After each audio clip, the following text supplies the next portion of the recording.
का अवसर दिया। अध्यक्ष महोदय, बहुत अहम मुद्दे पर बोलना चाहता हूं। अध्यक्ष महोदय, आज हक भंग चल रहा है, मैं इसके सपोर्ट में खड़ा हूं। अध्यक्ष महोदय,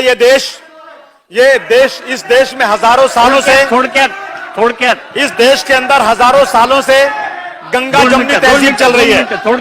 लेकिन अध्यक्ष महोदय, अर्नब गोस्वामी जैसे सरकार के तलवे चाटने वाले, जो सरकार के सामने घुटने टेककर कुत्ते की तरह से चंद सिक्कों पर बिकने वाले ऐसे जर्नलिस्ट लोग, मैं कहना चाहता हूं, हमारे विरोधी दल नेता फडणवीस साहब बैठे हैं, हमारे विरोधी दल नेता, मैं इनसे पूछना चाहता हूं कि आप बताइए कि अर्नब गोस्वामी जैसे ये जर्नलिस्टों ने जब इस देश के अंदर तबलीगी जमात के ऊपर जबरदस्ती तबलीगी जमात को कोरोना बढ़ाने वाला कहा और कई दिनों तक कई महीनों तक ये लोग तबलीगी जमात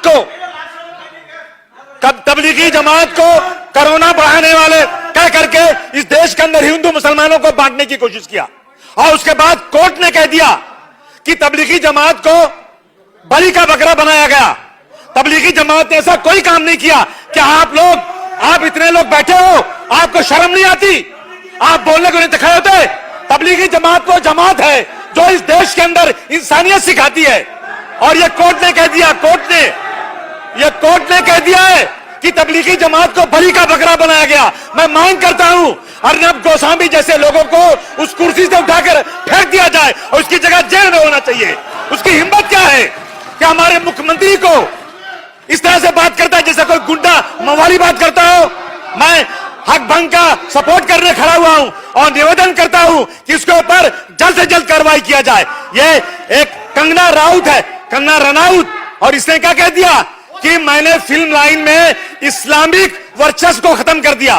बेशरम कहीं की इस्लामिक बात करती है तू, इस्लाम के बारे में बात कर रही हो। फिल्म लाइन से इस्लाम का क्या लेना देना है? अगर तुम कहती खान ब्रदर तो मैं कुछ नहीं बोलता, तुमने इस्लामिक वर्चस्व की बात किया है।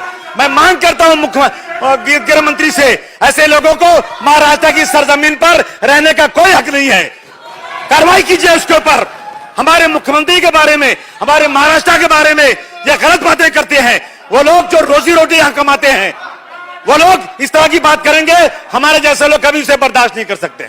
मैं मांग करता हूं कि यह अर्नब गोस्वामी पर, कंगना रनाउत पर और ऐसे तमाम लोगों पर कार्रवाई होना चाहिए। बहुत बहुत धन्यवाद सर।